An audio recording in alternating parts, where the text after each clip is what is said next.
اعوذ باللہ من الشیطان الرجیم بسم اللہ الرحمن الرحیم یوم یجمع اللہ الرسل، جس روز اللہ سب رسولوں کو جمع کر کے پوچھے گا کہ تمہیں کیا جواب دیا گیا، یعنی تمہاری قوم نے تم کو کیا جواب دیا تھا جب تم نے ان کو اللہ کی طرف بلایا تھا، بات مانی تھی یا نہیں؟ تو وہ عرض کریں گے کہ ہمیں کچھ علم نہیں۔ ایسا کیوں کہیں گے حالانکہ ان کے سامنے سب کچھ ہوا تھا؟ ڈر کی وجہ سے، قیامت کے دن کے ہول کی وجہ سے۔ یہ کس کا حال ہوگا؟ پیغمبروں کا۔ سوچئے ہم کہاں ہوں گے، کس قدر فکر کی ضرورت ہے۔ حساب دینا کوئی آسان کام نہیں ہے۔ جس سے حساب لیا گیا وہ مارا گیا، وہ پروو کر ہی نہیں سکتا، جسٹیفائی کر ہی نہیں سکتا۔ انسان کسی گناہ کو جسٹیفائی نہیں کر سکتا۔ عام طور پر ہم جب کوئی غلط کام کرنے لگتے ہیں تو کبھی یہ بہانہ کرتے ہیں فلاں اور فلاں کر رہا ہے، کبھی ہم یہ کہتے ہیں کہ مجبوری ہے، کبھی کہتے ہیں کہ آج کے دور میں تو سبھی ایسا کرتے ہیں، لیکن کسی بھی غلط کام کی کوئی جسٹیفیکیشن نہیں۔ اگر اللہ انسان کو کسی بھی غلط چیز پر پکڑ لے اور اس کی شامت لے آئے تو یہ بھی اس کا عدل ہوگا، کیونکہ وہ خالق ہے، وہ مالک ہے، وہ اپنی چیز کے ساتھ جو چاہے کرے، اس کو جہاں سے چاہے سیدھا کرے، جہاں سے کاٹے اس کی مرضی، جہاں سے جوڑے اس کی مرضی، کیونکہ اس کی ملکیت ہے نا سب کچھ۔ جس روز اللہ سب رسولوں کو جمع کر کے پوچھے گا کہ تمہیں کیا جواب دیا گیا، تو وہ عرض کریں گے کہ ہمیں کچھ علم نہیں، آپ ہی تمام پوشیدہ حقیقتوں کو جانتے ہیں۔ پھر تصور کرو اس موقع کا جب اللہ فرمائے گا کہ اے مریم کے بیٹے عیسیٰ، یاد کرو میری اس نعمت کو جو میں نے تجھے اور تیری ماں کو عطا کی تھی۔ میں نے روح پاک سے تیری مدد کی، تو گہوارے میں بھی لوگوں سے بات کرتا تھا، یعنی جب بچہ سا تھا، اور بڑی عمر کو پہنچ کر بھی میں نے تجھ کو کتاب اور حکمت اور تورات اور انجیل کی تعلیم دی۔ کتنا کچھ علم اور حکمت عطا کیا گیا ان کو۔ تو میرے حکم سے مٹی کا پتلا پرندے کی شکل کا بناتا اور اس میں پھونکتا تھا، اور وہ میرے حکم سے پرندہ بن جاتا تھا۔ تو مادرزاد اندھے اور کوڑی کو میرے حکم سے اچھا کرتا تھا، تو مردوں کو میرے حکم سے نکالتا تھا۔ پھر جب تو بنی اسرائیل کے پاس سری نشانیاں لے کر پہنچا، اور جو لوگ ان میں سے منکر حق تھے انہوں نے کہا کہ یہ نشانیاں جادوگری کے سوا اور کچھ نہیں ہیں، تو میں نے ہی تجھے ان سے بچایا۔ اور جب میں نے حواریوں کو اشارہ کیا کہ مجھ پر اور میرے رسولوں پر ایمان لاؤ، تب انہوں نے کہا کہ ہم ایمان لائے، اور گواہ رہو کہ ہم مسلم ہیں۔ واشہد باننا مسلمون۔ آپ دیکھیے کہ مختلف پاروں میں مسلمون کا لفظ بار بار استعمال ہو رہا ہے، کیونکہ اللہ تعالیٰ کو اپنے بندوں سے اسلام چاہیے، فرما برداری چاہیے، اور ہمارا نام بھی مسلمان ہی ہو۔ حواریوں کے سلسلے میں یہ واقعہ بھی یاد رہے کہ جب حواریوں نے کہا کہ اے عیسیٰ ابن مریم، کیا آپ کا رب ہم پر آسمان سے کھانے کا ایک خوان اتار سکتا ہے؟ تو عیسیٰ نے کہا اللہ سے ڈرو اگر تم مومن ہو۔ انہوں نے کہا ہم بس یہ چاہتے ہیں کہ اس خوان سے کھانا کھائیں اور ہمارے دل مطمئن ہو، یعنی ہمیں کوئی نشانی مل جائے، جیسے ابراہیم علیہ السلام نے نشانی مانگی تھی، اور ہمیں معلوم ہو جائے کہ آپ نے جو کچھ ہم سے کہا ہے وہ سچ ہے، اور ہم اس پر گواہ ہوں۔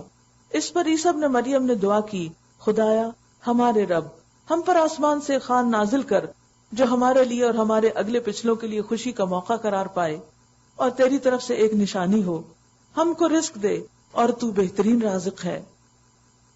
اللہ نے جواب دیا میں اس کو تم پر نازل کرنے والا ہوں، مگر اس کے بعد جو تم میں سے کفر کرے گا اسے میں ایسی سزا دوں گا جو دنیا میں کسی کو نہ دی ہوگی۔ تو بات یہ ہے کہ جہاں نعمتیں زیادہ ہوتی ہیں، جہاں ہدایت کے مواقع زیادہ ہوتے ہیں، وہاں پکڑ بھی زیادہ ہوتی ہے، چھوٹی غلطیاں بھی بڑی بن جاتی ہیں۔ غرض جب یہ احسانات یاد دلا کر اللہ فرمائے گا کہ اے عیسیٰ ابن مریم، کیا تو نے لوگوں سے کہا تھا کہ خدا کے سوا مجھے اور میری ماں کو بھی خدا بنا لو؟ تو وہ جواب میں عرض کرے گا سبحان اللہ، میرا یہ کام نہ تھا کہ میں وہ بات کہتا جس کے کہنے کا مجھے حق نہ تھا۔ اگر میں نے ایسی بات کہی ہوتی تو آپ کو ضرور علم ہوتا۔ آپ جانتے ہیں جو کچھ میرے دل میں ہے، اور میں نہیں جانتا جو کچھ آپ کے دل میں ہے۔ یہ ہے فرق بندے اور خدا میں۔ تو عیسیٰ علیہ السلام خدا یا خدا کے بیٹے کیسے ہو سکتے ہیں جبکہ وہ خود اپنی زبان سے اقرار کر رہے ہیں کہ یا رب جو تو جانتا ہے وہ میں نہیں جانتا۔ آپ تو ساری پوشیدہ حقیقتوں کے جاننے والے ہیں۔ میں نے ان سے اس کے سوا کچھ نہیں کہا جس کا آپ نے حکم دیا تھا۔ یعنی عیسیٰ علیہ السلام اپنی قوم کو کیا حکم دے کر گئے تھے، کیا سبق اور کیا پیغام دے کر گئے تھے؟ توحید کا پیغام۔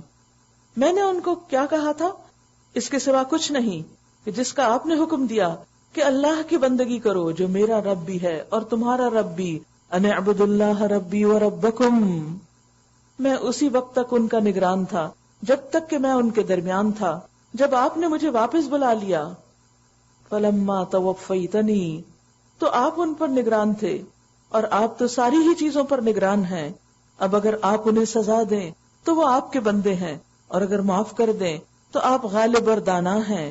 تب اللہ فرمائے گا، یہ وہ دن ہے جس میں سچوں کو ان کی سچائی نفع دیتی ہے۔ قیامت کے دن انسان کو کیا چیز فائدہ دے گی؟ سچائی۔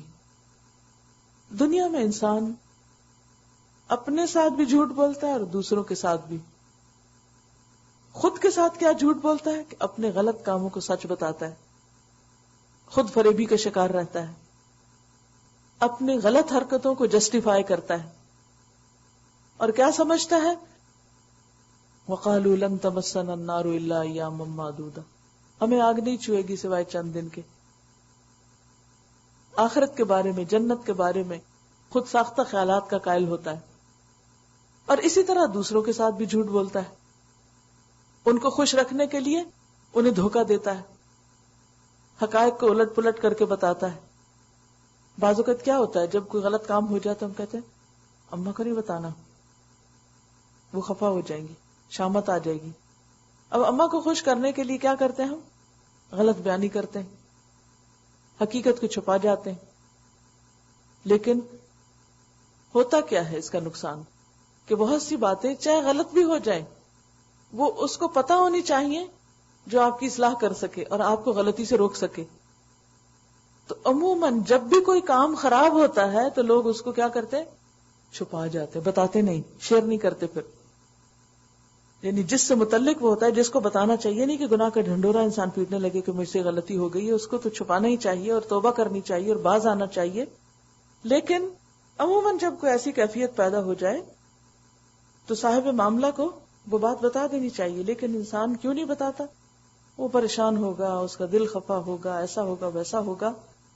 اور پھر اگر وہ خود نہیں بتاتا اور وہ صاحب معاملہ پوچھ لے تو چونکہ پہلے نہیں بتایا ہوتا، پہلے چھپایا ہوتا، تو آئندہ بھی کیا چاہتے ہیں؟ چھپا کے رکھیں۔ اب اس چھپانے کے لیے کیا کرنا پڑتا ہے؟ جھوٹ بولنا پڑتا ہے۔ پھر اسی طرح انسان دوسروں کا دل خوش کرنے کے لیے، ہنسانے کے لیے جھوٹ بولتا ہے۔ تو جھوٹ کی کتنی بھی قسمیں ہوں، وہ سب کی سب ہلاکت خیز ہیں۔ صرف چند مخصوص حالات میں توریہ کی اجازت ہے، لیکن اس کو بھی روزمرہ کا شعار اور وتیرہ نہیں بنا لینا چاہیے۔ اور توریہ کیا ہوتا ہے کہ اصل حقیقت کو چھپا جانا، یعنی غلط بیانی تو نہ کرنا لیکن اصل حقیقت نہ بتانا، اس کو ٹال جانا۔ اس کی تو اجازت ہے جہاں کوئی بہت بڑی مجبوری ہو کہ آپ اگر کسی کو کوئی حقیقت بتا دیتے ہیں تو اس سے آپ کا نقصان ہو سکتا ہے، اس کا ہو سکتا ہے، فائدے کی چیز نہیں ہو سکتی۔ لیکن مومن کی سب سے پہلی اخلاقی صفت کیا ہے کہ وہ سچ بولتا ہے۔ اور قیامت کے دن میں کون فائدے میں رہیں گے؟ سچے لوگ، سچ بولنے والے، صادقین۔ یہ وہ دن ہے جس میں سچوں کو ان کی سچائی نفع دے گی۔ ان کے لیے ایسے باغ جن کے نیچے نہریں بہ رہی ہیں، یہاں وہ ہمیشہ رہیں گے۔ رضی اللہ عنہم ورضوا عنہ، اللہ ان سے راضی ہوا اور وہ اللہ سے۔ یہی بڑی کامیابی ہے۔ زمین اور آسمانوں اور تمام موجودات کی بادشاہی اللہ ہی کے لیے ہے۔ وَهُوَ عَلَى كُلِّ شَيْءٍ قَدِيرٌ، اور وہ ہر چیز پر قدرت رکھتا ہے۔ سورۃ الانعام مکی سورت ہے۔ شروع اللہ کے نام سے جو بے انتہا مہربان اور نہایت رحم فرمانے والا ہے۔ تعریف اللہ کے لیے ہے جس نے زمین اور آسمان بنائے۔ اس تخلیق میں کوئی اور شریک نہیں، وہی خالق۔ اللہ کو پہچاننا چاہتے ہو، اس کو جاننا چاہتے ہو، اس کی تخلیق پہ غور کرو۔ روشنی اور تاریکیاں پیدا کی، پھر بھی وہ لوگ جنہوں نے دعوت حق کو ماننے سے انکار کر دیا دوسروں کو اپنے رب کے برابر ٹھہرا رہے ہیں۔ انہوں نے ایسا کوئی کام ہی نہیں کیا، ان کا کوئی کارنامہ ہی نہیں، لیکن وہ اللہ کی صفات میں شریک ہو گئے۔ شرک کے لیے تو زمین پر نہ آسمان پر کوئی گواہی ہے ہی نہیں، کوئی دلیل ہے ہی نہیں کہ جب کوئی خالق اور نہیں تو وہ رب کے برابر کہاں سے ہو سکتا ہے؟ کسی بھی طور پر، کسی بھی صفت میں، کہیں بھی ہرگز نہیں. وہی ہے جس نے تم کو مٹی سے پیدا کیا، پھر تمہارے لیے زندگی کی ایک مدت مقرر کر دی، اور ایک دوسری مدت اور بھی ہے جو اس کے ہاں طے شدہ ہے، مگر تم لوگوں کے شک میں پڑے ہوئے ہو. وہی ایک خدا آسمانوں میں بھی ہے اور زمین میں بھی، تمہارے کھلے اور چھپے سب حال جانتا ہے، اور جو برائی یا بھلائی تم کماتے ہو اس سے خوب واقف ہے. یعنی صرف خالق ہی نہیں، مالک ہی نہیں، بلکہ کھلے چھپے سب کا جاننے والا بھی ہے، اور تمہاری حرکتوں اور اعمال اور کوششوں سے خوب باخبر ہے. اس پر بھی لوگوں کا حال کیا ہے؟ لوگوں کا حال یہ ہے کہ ان کے رب کی نشانیوں میں سے کوئی نشانی ایسی نہیں جو ان کے سامنے آئی ہو اور انہوں نے اس سے منہ نہ موڑ لیا ہو. چنانچہ اب جو حق ان کے پاس آیا تو اسے بھی انہوں نے جھٹلا دیا. اچھا، جس چیز کا وہ اب تک مذاق اڑاتے رہے ہیں، ان قریب اس کے متعلق کچھ خبریں انہیں پہنچیں گی. کیا انہوں نے دیکھا نہیں کہ ان سے پہلے کتنی ایسی قوموں کو ہم ہلاک کر چکے ہیں جن کا اپنے اپنے زمانے میں دور دورہ رہا، بہت ترقی کی انہوں نے. ان کو ہم نے زمین میں وہ اقتدار بخشا جو تمہیں نہیں بخشا. ان پر ہم نے آسمان سے خوب بارشیں برسائیں اور ان کے نیچے نہریں بہا دیں، مگر جب انہوں نے کفران نعمت کیا تو آخر کار ہم نے ان کے گناہوں کی پاداش میں انہیں تباہ کر دیا اور ان کی جگہ دوسری قوموں کو اٹھایا. اے پیغمبر، اگر ہم تمہارے اوپر کوئی کاغذ میں لکھی لکھائی کتاب بھی اتار دیتے اور لوگ اسے اپنے ہاتھوں سے چھو کر بھی دیکھ لیتے، تب بھی جنہوں نے حق کا انکار کیا ہے وہ یہی کہتے کہ یہ تو سری جادو ہے. بات یہ ہے کہ انسان جب ماننا نہیں چاہتا تو سچ کی بھی تعویل کر لیتا ہے، حقیقت کو سامنے دیکھتے ہوئے اس کا کوئی آلٹرنیٹ تلاش کر لیتا ہے، کوئی بہانہ بنا لیتا ہے، اور یہ دراصل خود کو دھوکہ دینا ہے. مثلا اگر آپ کے سامنے سے بکری گزر رہی ہو تو آپ کہیں کہ اوہ مجھے تو یہ کتا دکھائی دے رہا ہے، جبکہ آپ کا دل گواہی دے رہا ہو کہ یہ بکری ہے. تو کس کو دھوکہ دے رہے ہیں؟ لوگوں کو. خود فریبی کا شکار ہے، آپ خود کو دھوکہ دے رہے ہیں. تو ایسے تمام مواقع جہاں حق سمجھ آتا ہو پھر انسان سمجھ کے نہ سمجھے، جان کے انجان بنے، تو یہ خود فریبی ہے. لوگوں کو دھوکہ نہیں، خود کو دھوکہ دینا ہے. اور خود کو دھوکہ دینے والے بہت بڑے مجرم ہیں خود اپنے لیے.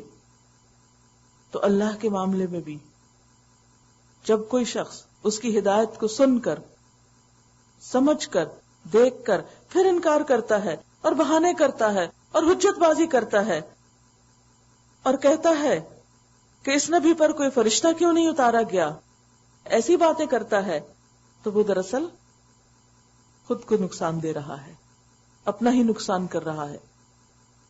اللہ تعالیٰ فرماتے ہیں اگر کہیں ہم نے فرشتہ اتار دیا ہوتا تو اب تک کبھی کا فیصلہ ہو چکا ہوتا، پھر انہیں کوئی مہلت نہ دی جاتی، اور اگر ہم فرشتے کو اتارتے تب بھی اسے انسانی شکل ہی میں اتارتے، اور اس طرح انہیں اسی شبہ میں مبتلا کر دیتے جس میں اب یہ مبتلا ہیں. تو جو حل یہ تجویز کر رہے ہیں وہ حل ہے نہیں. اللہ کو پہلے سے پتا تھا کہ حق کو کس طرح پیش کرنا چاہیے. نہ ماننے والے کوئی نہ کوئی بہانہ ڈھونڈے ہی رہیں گے. آپ سے پہلے بھی بہت سے رسولوں کا مذاق اڑایا جا چکا ہے، مگر ان مذاق اڑانے والوں پر آخرکار وہی حقیقت مسلط ہو کر رہی جس کا وہ مذاق اڑاتے تھے. یعنی جس چیز کو وہ دور سمجھتے، جس عذاب کا وہ مذاق اڑاتے، وہ ان پہ بھی آ گیا.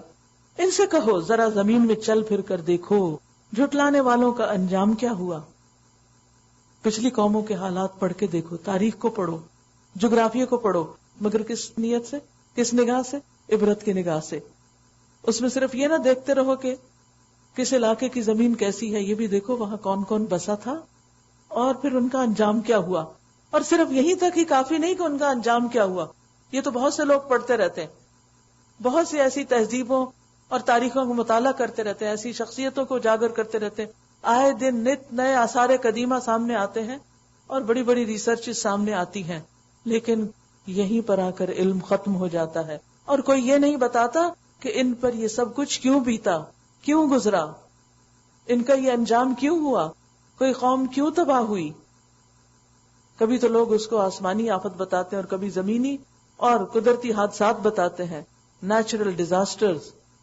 یہ نہیں سوچتے کہ وجہ کیا ہے، ایسا ہو کیوں رہا ہے، کہاں کمی ہے. یہ سب کچھ تو انسان کو ہلانے کے لیے آتا ہے اور دوسروں کے لیے نگاہ عبرت بنا دی جاتی ہے، لیکن لوگ عام طور پر اس طرح سوچتے نہیں، اور اگر کوئی سوچے تو اس پر تنقید کی جاتی، اس کو غلط بتایا جاتا ہے۔ ان سے پوچھو آسمانوں اور زمین میں جو کچھ ہے وہ کس کا ہے؟ یہ ستارے کس کے ہیں؟ یہ سورج کس کا ہے؟ یہ دریا کس کے؟ یہ پہاڑ کس کے ہیں؟ یہ اور سیارے کس کے ہیں؟ ان کا مالک کون ہے؟ تم تو اپنے کسی ایک گھر کے مالک ہو نا، جو تم نے خریدا اور ابھی تک پوری قسطیں بھی نہیں دے پائے، پورے مالک نہیں ہو، نہ دی اس کی قسطیں تو ڈس اون کر دیے جاؤ گے، دیوالیہ نکل آئے گا۔ تو دوسری طرف اتنی بڑی کائنات، زمین تو اس کے مقابلے میں کچھ بھی نہیں، جس کے ایک حصے میں تمہارا چھوٹا سا ٹھکانہ ہے، جو وہ بھی پورا اپنا نہیں، اور وہ بھی اگر پورا بھی اپنا ہے تو ہمیشہ کے لیے نہیں، اس کو بھی چھوڑ کے جانا ہے۔ تو اب مثلاً آپ دیکھیے پلوٹو ہے، وینس ہے، وہ کس کی ملکیت ہے؟ کیوں نہیں سوچتے لوگ؟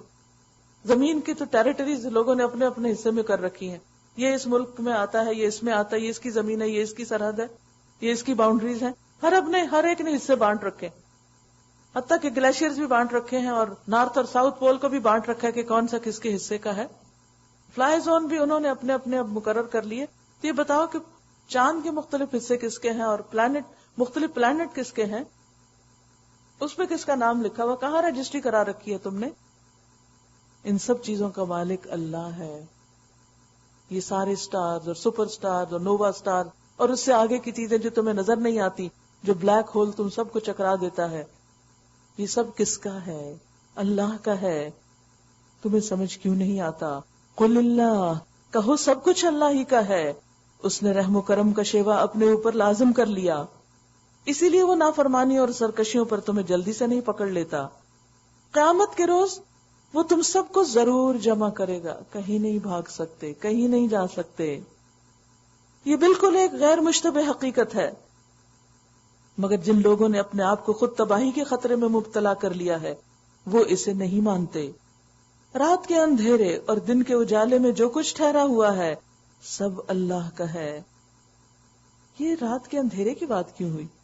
اس لیے کہ جب انسان سو جاتا ہے نا، کبھی آپ رات کو نکلیں یا اپنی کھڑکی سے جھانک کے باہر دیکھیں تو لوگ اپنے گھروں میں پڑے سو رہے ہوتے ہیں، جو کچھ ان کی ملکیت میں ہوتا ہے نا وہ ان کے ہاتھ میں نہیں ہوتا، اس سے بالکل غافل بے خبر ہوتے ہیں، اس کا بھی اصل مالک اللہ ہی ہوتا ہے۔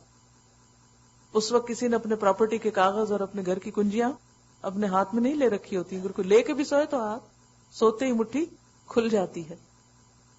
تو یہ سب کچھ کس کا ہے؟ ہر روز رات کو تم تجربہ کرتے ہو کہ خالی ہاتھ سوتے ہو، ملینئر بلینئر بھی ہو تو خالی ہاتھ سوتے ہو، اور اگر اس حالت میں اللہ تمہاری روح واپس نہ لوٹائے تو خالی ہاتھ دنیا سے جاؤ گے۔ للہ میراث السماوات والارض، سب کچھ اسی کا ہے، اور وہ سب کچھ سنتا اور جانتا ہے۔ کہو اللہ کو چھوڑ کر کیا میں کسی اور کو اپنا سرپرست بنا لوں؟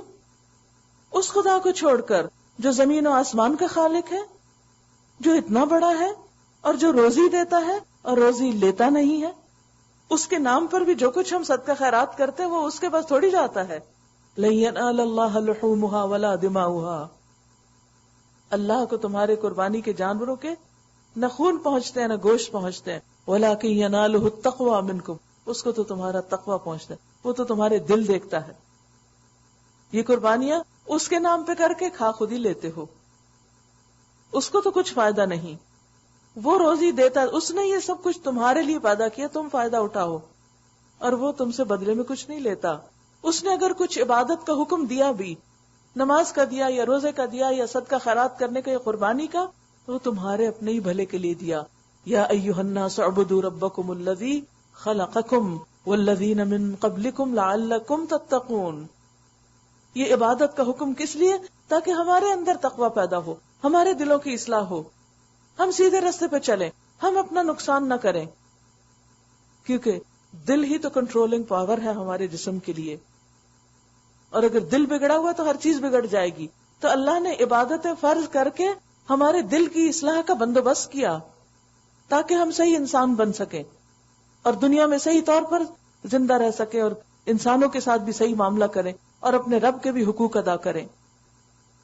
کہو مجھے تو یہی حکم دیا گیا ہے کہ سب سے پہلے میں اس کے آگے سر تسلیم خم کر دوں، اور تاکید کی گئی ہے کہ کوئی شرک کرتا ہے تو کرے، تو بہرحال مشرکوں میں شامل نہ ہو، وَلَا تَكُونَنَّ مِنَ الْمُشْرِكِينَ، ساری دنیا بھی غلط کام کرے، تمہیں نہیں کرنا، کیونکہ تم نے اپنے رب کو پہچان لیا، اس کو پا لیا۔ کہو اگر میں اپنے رب کی نافرمانی کروں، کس سے کہا جا رہا ہے؟ نبی صلی اللہ علیہ وسلم سے، کہ آپ کہہ دیجئے، ان کو بتا دیجئے کہ اگر میں بھی اپنے رب کی نافرمانی کروں تو ڈرتا ہوں کہ ایک بڑے خوفناک دن مجھے سزا بھگتنی پڑے گی۔ اللہ کی نافرمانی گناہ کوئی معمولی چیز نہیں ہے، بہت بڑا جرم ہے۔ یہ نہ دیکھا کرو کہ گناہ چھوٹا ہے، یہ دیکھا کرو کہ وہ کتنا بڑا ہے جس کی حکم عدولی ہو رہی ہے۔ اس دن جو سزا سے بچ گیا، من یصرف عنہ، جس سے سزا اس دن پھیر دی گئی، اس پر اللہ نے بڑا ہی رحم کیا۔ اس لیے ہمیں اللہ سے کثرت سے اس کی رحمت تلاش کرنی چاہیے، خصوصاً عشرۂ رحمت میں، اور یہی نمایاں کامیابی ہے۔ اگر اللہ تمہیں کسی قسم کا نقصان پہنچائے تو اس کے سوا کوئی نہیں جو تمہیں اس نقصان سے بچا سکے۔ وَإِن يَمْسَسْكَ اللَّهُ بِضُرٍّ فَلَا كَاشِفَ لَهُ إِلَّا هُوَ، تو اس نقصان کے ازالے کے لیے بھی کس پہ توکل کرنا چاہیے، کس سے توقع رکھنی چاہیے، کس کی طرف رجوع کرنا چاہیے؟ ہم سب سوچیں کہ کوئی ایسی تکلیف تو نہیں جو ہماری زندگی میں ہے، کوئی دکھ، کوئی جسمانی، کوئی روحانی، کوئی قلبی، یہ اس وقت تک دور نہیں ہو سکتا جب تک اللہ نہ کرے۔ لہذا کوششوں کے ساتھ ساتھ اللہ سے خوب خوب دعائیں کرنی چاہیے، کیونکہ اسی کے اذن سے مشکل آسان ہوتی ہے۔ اَمَّن يُجِيبُ الْمُضْطَرَّ إِذَا دَعَاهُ وَيَكْشِفُ السُّوءَ، کون ہے جو بے قرار کی پکار سنتا ہے اور تکلیف دور کر دیتا ہے؟ لہذا تکلیفوں کی دوری کے لیے اسی کی طرف رجوع کرو۔ وَإِن يَمْسَسْكَ اللَّهُ بِضُرٍّ فَلَا كَاشِفَ لَهُ إِلَّا هُوَ، اور تو کوئی ہے ہی نہیں، ہے ہی نہیں۔ وہ بندھن کھولے گا تو کھلے گا، وہ مشکل آسان کرے گا تو ہوگی۔ وَإِن يَمْسَسْكَ بِخَيْرٍ، اور اسی طرح اگر وہ تمہیں کوئی فائدہ پہنچانا چاہے، فَهُوَ عَلَى كُلِّ شَيْءٍ قَدِيرٌ، تو وہ ہر چیز پر قدرت رکھتا ہے۔ سارے لوگ بھی مل کر اگر یہ چاہے کہ تمہیں کوئی خاص نعمت نہ ملے، یا تمہیں اللہ نے جو کچھ دیا ہے کسی بھی خاص نعمت میں سے وہ تم سے چھین لیا جائے، کوئی نقصان نہیں دے سکتا، کوئی چھین نہیں سکتا۔ تو ایسے میں پھر انسان کیا کرے؟ اللہ ہی کی طرف رجوع کرے اور اسی سے ساری امیدیں وابستہ کرے، اسی سے ساری توقعات رکھے کہ سب کچھ تو اسی کے ہاتھ میں ہے، اسی کے کرنے سے ہوگا، اور توہمات چھوڑ دے کہ اس کی وجہ سے یہ ملا اور اس کی وجہ سے نہیں ملا۔ اس کا اذن ہوتا ہے تو مل جاتا ہے، نہیں ہوتا نہیں ملتا۔ وہ دے تو کوئی لے نہیں سکتا، جسے وہ رکھے اسے کون چکھے، یعنی اس کو کوئی نقصان نہیں دے سکتا۔ وہ اپنے بندوں پر کامل اختیار رکھتا ہے، وَهُوَ الْقَاهِرُ فَوْقَ عِبَادِهِ۔ اگر کسی بندے کی طرف سے بھی آپ کو تکلیف پہنچ رہی ہے، اس سے شر کا اندیشہ، دشمنی ہے، تو کیا کہیں کہ یا اللہ تو اس سے زیادہ طاقتور ہے اور وہ حکمت والا ہے، خبر رکھنے والا ہے۔ قُلْ أَيُّ شَيْءٍ أَكْبَرُ شَهَادَةً، ان سے پوچھو کس کی گواہی سب سے بڑھ کر ہے؟ کہو میرے اور تمہارے درمیان اللہ گواہ ہے، اور یہ قرآن میری طرف بذریعہ وحی بھیجا گیا ہے تاکہ تمہیں اور جس جس کو یہ پہنچے سب کو متنبع کر دوں۔ تمہیں سے مراد کون ہے؟ اہل عرب جن کے سامنے اتر رہا تھا، اور جس جس کو پہنچے وہ کون ہے؟ میں اور آپ اور ہم جیسے اور بہت سے لوگ جن تک اب پہنچ رہا ہے، تو ان سب کو خبردار کرنے کے لیے آیا ہے۔ اور جن تک نہ پہنچے پھر کیا کرنا چاہیے؟ ان تک پہنچانا چاہیے تاکہ انہیں پتہ چل جائے ان کا رب ان سے کیا چاہتا ہے، کہیں ایسا نہ ہو کہ وہ مشکل میں پڑ جائیں۔ کیا واقعی تم لوگ یہ شہادت دے سکتے ہو کہ اللہ کے ساتھ دوسرے خدا بھی ہیں؟ کہو میں تو اس کی شہادت ہرگز نہیں دیتا۔ قل لا اشہد، کہو خدا تو وہی ایک ہے اور میں اس شرک سے قطعی بیزار ہوں جس میں تم مبتلا ہو۔ صرف یہ نہیں ہونا چاہیے کہ ہم شرک نہ کریں، بلکہ اس کے ساتھ ساتھ شرک سے بیزاری کا اظہار بھی کریں، اس کو ناپسند بھی کریں، کیونکہ بہت بڑا جرم ہے۔ مثلا کام آپ نے کیا ہو، تھوڑی دیر کے لیے سوچے اس چیز کی شدت کو محسوس کرنے کے لیے کہ شرک کتنی سخت چیز ہے. مثلا کوئی کام آپ نے کیا ہو اور شکریہ کسی اور کا ادا کیا جائے، محنت آپ نے کی ہو، تعریف کسی اور کی ہو، کھانا آپ نے پکایا ہو، تعریف کسی اور کی جائے، کیسا لگے گا آپ کو؟ کام آپ کریں، جاب آپ کریں، ویجز کسی اور کو مل جائیں، یہ تو بڑا انصافی کی بات ہے نا. اگر دنیا میں کسی کے ساتھ ایسا کیا جائے تو آپ کیا کہتے ہیں؟ بڑا ظلم ہے، فلاں پر تو بڑا ظلم ہوا. محنت ساری اس کی تھی، صلہ اور ریوارڈ اور تعریف کسی اور کو مل گئی. کام اس نے کیا، پیسے کوئی اور لے گیا. بعض اوقات ایسا ہوتا ہے نا کہ عورتیں کام کرتی ہیں، تنخواہ کون لے جاتا ہے؟ پتا ہے آپ کو جواب؟ جی. تو آپ کیا کہتے ہیں؟ کیا کہتے ہیں؟ انصاف یا نا انصافی، عدل یا ظلم؟ جب کسی انسان کو اس کے حق سے محروم کر دیا جائے تو یہ جرم ہے نا. ایسا کرنے والے کو آپ پسند کریں گے؟ اس کی تعریف کریں گے؟ نہیں، اظہار بیزاری کریں گے کہ یہ درست نہیں. آپ خاموش رہ ہی نہیں سکتے. اگر آپ کسی کے بارے میں یہ سنے کو ایسا کر رہا ہے تو آپ اگر زبان سے نہیں تو دل میں برا جانے بغیر رہ ہی نہیں سکتے. اس کے لیے آپ کو کسی شریعت کی کتاب پڑھنے کی ضرورت نہیں. آپ کا دل آپ کو بتا دے کہ یہ ظلم ہے، یہ زیادتی ہے، یہ درست نہیں ہے. عقل آپ کو بتاتی ہے، آپ کی فطرت بتاتی ہے، زمانہ اس پر گواہ ہے. تو پھر جب اللہ کے حق میں ہم یہی جرم کرتے ہیں اور یہ جرم دیکھتے ہیں تو ہمارے دل میں کوئی تکلیف ہی نہ اٹھے. اللہ کی طرف رخ کرنے کی بجائے لوگ کسی غیر اللہ کی طرف رخ کر لیں اور ہم اس پہ کہیں یہ بھی ٹھیک ہے اور وہ بھی ٹھیک ہے، ہر کوئی اپنے اپنے طریقے پہ ایسا بھی ٹھیک ہے. کیسے سب ٹھیک ہے؟ یہ ٹھیک نہیں ہے، یہ اللہ کے حق میں زیادتی ہے، یہ ظلم ہے. اسی لیے فرمایا ان الشرک لظلم عظیم، کہ یقیناً شرک بہت بڑا ظلم ہے. بات یہ کہ ہم اپنے بارے میں تو بڑے حساس ہوتے ہیں، ذرا سا ظلم ہو تو ہمیں چبھنے لگتا ہے، لیکن اللہ کے ساتھ لوگ کیا کر رہے ہیں کوئی تکلیف نہیں ہوتی. ان کو بتانے کا بھی کوئی فکر نہیں ہوتی کہ ان کو جا کے روکے کہ مت کرو یہ ظلم. وہ اس بات کو اس طرح غیر مشتبہ طور پر پہچانتے ہیں جیسے ان کو اپنے بیٹوں کو پہچاننے میں کوئی اشتباہ پیش نہیں آتا. الذین آتیناہم الکتاب یعرفونہ کما یعرفون ابناءہم. اللہ کی پہچان کے بعد رسول کی پہچان بھی کچھ مشکل کام نہیں.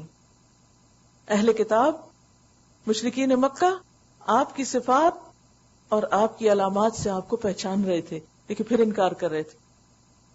مثلا اگر کوئی شخص آپ کو پہچانتا اور پھر کہے میں آپ کو نہیں جانتا، I'm sorry, I don't know who you are، تو کیسا لگے گا آپ کو؟ کوئی اگر آپ کو ایکنالج نہ کرے، آپ تو کیا آپ کا مقام نہ پہچانے، تو آپ تو اس پہ بھی ناراض ہو جاتے ہیں اپنے لیے.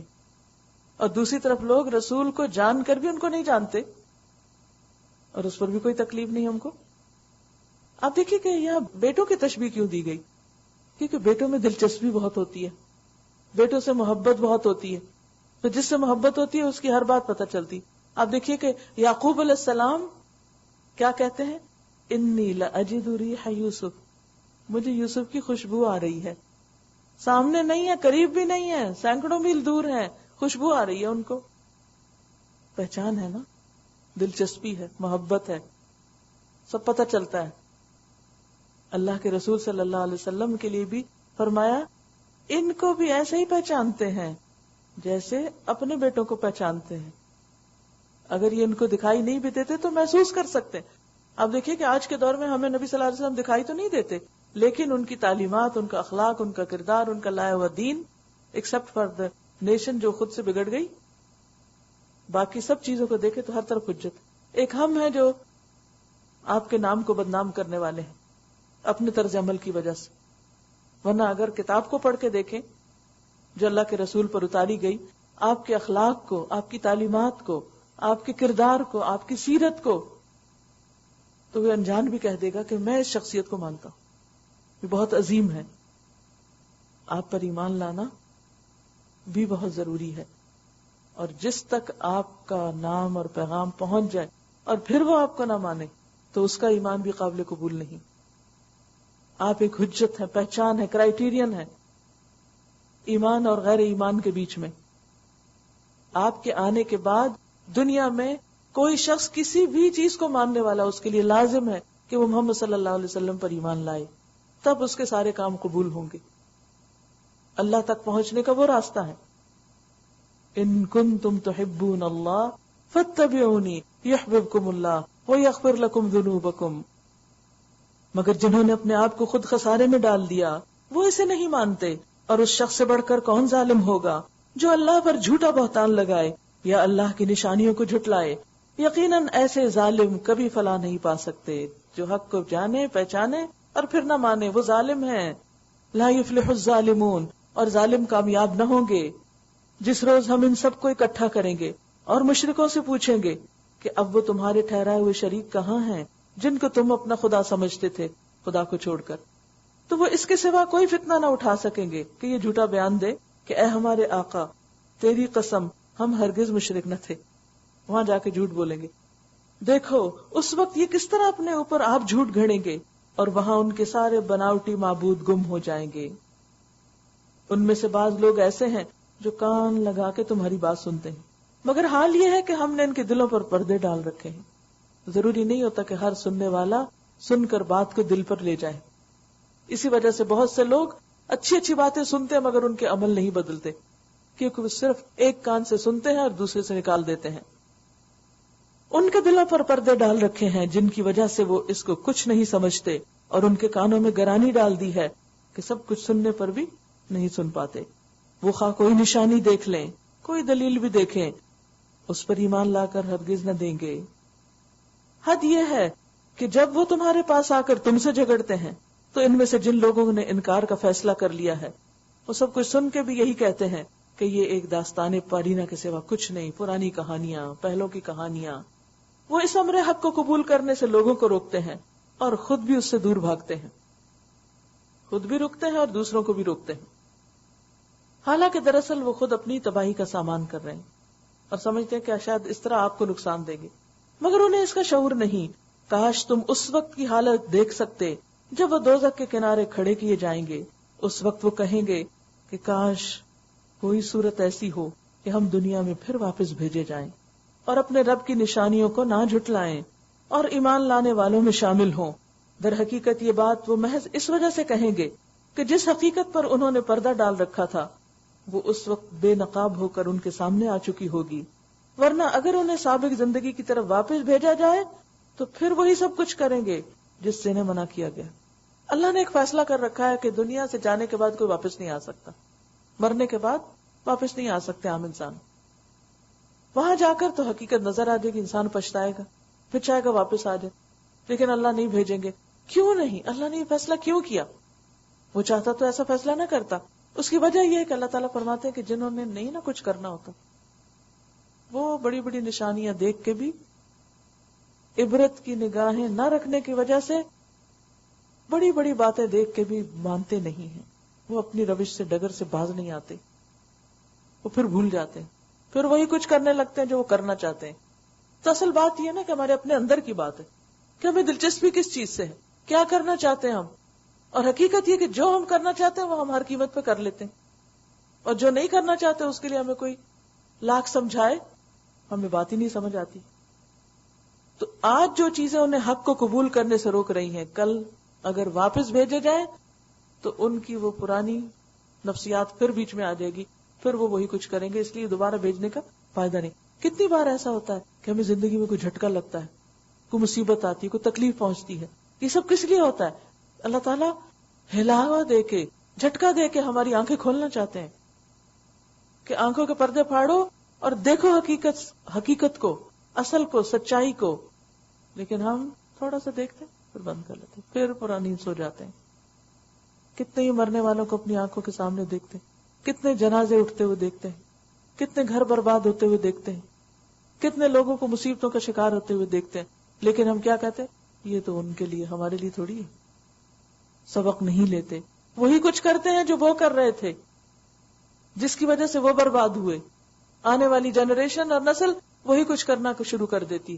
اسی لیے اللہ سبحانہ وتعالیٰ قرآن مجید میں بہت سی قوموں کا ذکر کر کے فرماتے ہیں کہ ایک کے بعد ایک جب وہی کرتی رہی جو پہلوں نے کیا تو اسی طرح وہ سب تباہ بھی ہوتے رہے.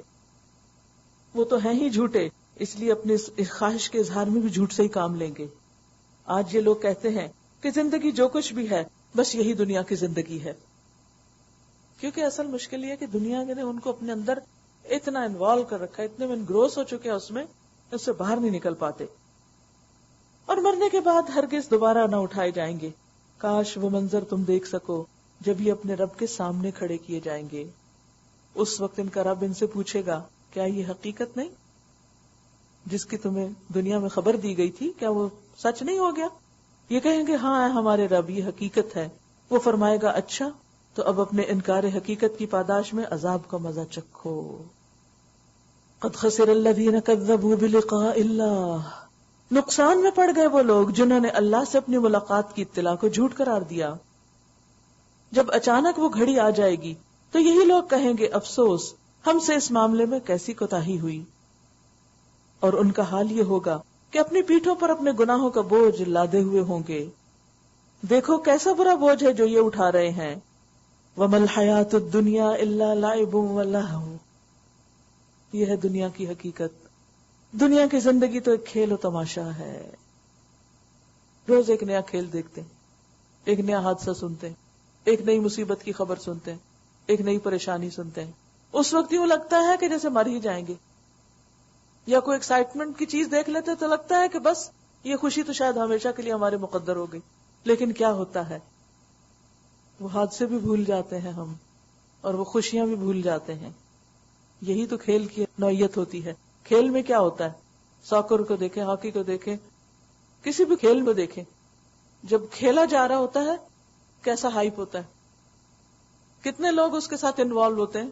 صرف وہ جو وہاں پر اسٹیڈیم میں بیٹھے ہوتے ہیں، پوری دنیا، اب تو پورا گلوب اسی گردش میں آ جاتا ہے۔ پھر کیا ہوتا ہے، جیتنے والے جیت کے چلے جاتے ہیں، ہارنے والے ہار کے چلے جاتے ہیں۔ اس ہار اور جیت میں کیا ہوتا ہے، اس سے کیا ملتا ہے؟ کوئی ٹرافی، کچھ چند تھوڑا سا انعام، وہ کتنے دن چلتا ہے اور وہ نام کتنے دن رہتا ہے؟ آج ایک نمبر 1 قرار پایا، آج یہ ورلڈ کپ جیتا، کل کوئی دوسرا ورلڈ کپ جیت لے گا۔ اب وہ وہی پہلے کے ورلڈ کپ کا کیا ہوا، وہ کدھر گیا، کس کو یاد رہتا ہے؟ تو ہوتا یہی ہے کہ دنیا میں جب کوئی چیز ان ہوتی ہے، جس کی شہرت ہوتی ہے، کوئی مشہور ہوتا ہے، ہر کوئی اس کا نام لینے لگتا ہے اور ایک ایکسائٹمنٹ کا شکار ہو جاتا ہے۔ اس کے بعد ایک اور چیز اس سے بھی بڑی آ جاتی، لوگ اس کو چھوڑ کے اس کے پیچھے بھاگنے لگتے ہیں۔ جیسے ایک کے بعد ایک سیل فون آتا ہے نا، تو پچھلا پھینکا، نیا لیا، چاہے وہ خراب نہ بھی ہو، کچھ بھی نہ، پھر بھی نئے کے شوق۔ جب وہ نیا آ جاتا ہے تو اگلا ماڈل آ جاتا ہے، 4.1 اور پھر 2 اور 3، پھر اپ گریڈ ہوتا جاتا ہے۔ پھر ہم کہتے ہیں اب بیکار ہو گیا یہ، اب اگلے پہ چلو، اور پھر کسی کو یاد بھی نہیں رہتا۔ کیا آپ کو یاد ہے وہ پہلا موبائل جو آپ نے لیا تھا جب نیا نیا موبائل فون نکلے تھے؟ شکل بھی نہیں یاد رہتی، بعض پرانی چیزیں کہیں سے نکل آئے تو کہتے ہیں یہ ہم نے استعمال کی، حالانکہ وہ دن رات ہمارے ساتھ رہی ہوتی ہیں۔ دنیا کا حال تو یہ ہے کہ جس طرح ایک کھیل دیکھ کے انسان خوش ہو جاتا ہے اور پھر سب کچھ بھول جاتا ہے، پھر کوئی نیا کھیل آ جاتا ہے اس کو دیکھنے میں لگ جاتا ہے، پھر وہ بھول جاتا ہے، اور انسان اسی سے دھوکا کھا جاتا ہے۔ وہ سمجھتا ہے کہ بڑے کارنامے کر رہا ہے۔ حقیقت میں آخرت ہی کا مقام ان لوگوں کے لیے بہتر ہے جو نقصان سے بچنا چاہتے ہیں۔ کیا پھر تم عقل سے کام نہ لوگے؟ افلا تعقلون، عقل نہ کرو گے؟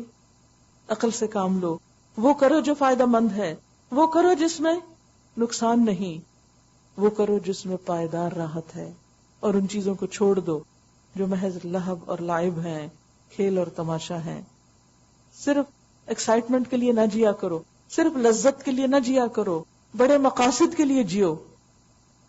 اور آپ دیکھیں کہ بعض اوقات ہمارا حال یہ تھا، اتنے بڑے بڑے بھی ہو کر، پڑھے لکھے بھی، سب کچھ کر کے، بچوں کی طرح چھوٹی چھوٹی باتوں پر ہم ایکسائٹیڈ ہو جاتے ہیں اور فرائض بھول جاتے ہیں، مقاصد بھول جاتے ہیں۔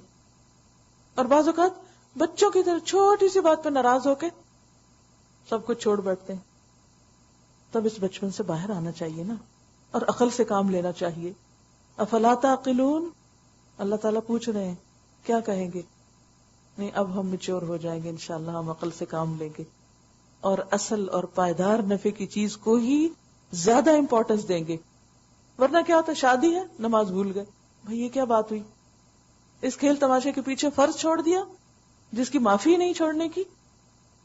چھوٹی چھوٹی باتوں پہ ہم اپنے فرائض کو اگنور کر دیتے ہیں۔ قرآن پڑھنا شروع کیا، چھٹی کر لی، چھوٹی چھوٹی باتوں پہ چھٹی کر لی، کیا ہے وہ آج فلاں کی وزٹ ہے، آج جانا ہے، آج آنا ہے، آج وہاں، آج یہ شادی، آج وہ موقع ہے، کئی کئی دن ہم انہی چکروں میں پڑے رہتے ہیں، یہی کھیل کھیلتے رہتے ہیں، پھر وہ اس سے نکلتے تو کسی اور کھیل میں پڑ جاتے، اور جس چیز کے لیے سنجیدہ ہونا چاہیے وہ سنجیدگی کہیں نظر ہی نہیں آتی، کمٹمنٹ ہے ہی نہیں کہیں. کبھی سوچیں کہ کس چیز نے ہماری کمٹمنٹ کو کمزور کیا ہوا ہے، وہ کون سی چیزیں ہیں جو ہمارے رستے میں حائل ہو جاتی ہیں کہ چھوٹی چھوٹی باتوں میں الجھ کر ہم بڑے کام چھوڑ کے بیٹھ جاتے ہیں. کبھی فرائض بھول جاتے ہیں، کبھی ذمہ داریوں کو اگنور کر دیتے ہیں، کبھی نیکی کے مواقع کھو بیٹھتے ہیں. قد نعلم انه لا يحزنك الذي يقولون فانهم لا يكذبونك ولكن الظالمين بآيات الله يجحدون. اے محمد صلی اللہ علیہ وسلم، ہمیں معلوم ہے کہ جو باتیں یہ لوگ بناتے ہیں ان سے تمہیں رنج ہوتا ہے، قدرتی بات ہے، ہر ایک کو ہوتا ہے. جب آپ اچھا کام کرتے ہیں اور لوگ آپ کا مذاق اڑاتے ہیں آپ کو تکلیف ہوتی ہے، لیکن یہ لوگ تمہیں نہیں جھٹلاتے، بلکہ یہ ظالم دراصل اللہ کی آیات کا انکار کر رہے ہیں. کتنی خوبصورت بات ہے یہ. جب آپ دین پر چلے اور لوگ آپ کا مذاق اڑائیں تو پریشان نہ ہو کہ آپ نے جو کچھ کیا ہے، جو کر رہے ہیں وہ اللہ کو خوش کرنے کے لیے کر رہے ہیں. تو لوگ آپ سے نہیں، آپ تو بیچ میں سے ہٹ جاتے ہیں، لوگوں کا اور اللہ کا معاملہ ہو جاتا ہے. اس لیے پرسکون رہیں کہیں پر بھی. تم سے پہلے بھی بہت سے رسول جھٹلائے جا چکے ہیں، مگر اس تکذیب پر یعنی جھٹلانے پر اور ان اذیتوں پر جو انہیں پہنچائی گئیں انہوں نے صبر کیا یہاں تک کہ انہیں ہماری مدد پہنچ گئی. تو ہمیں بھی کیا کرنا چاہیے؟ نیکی کے راستے میں اگر مشکل آئے تو صبر کریں. اللہ کی باتوں کو بدلنے کی طاقت کسی میں نہیں ہے، اور پچھلے رسولوں کے ساتھ جو کچھ پیش آیا اس کی خبریں تمہیں پہنچ ہی چکی ہیں.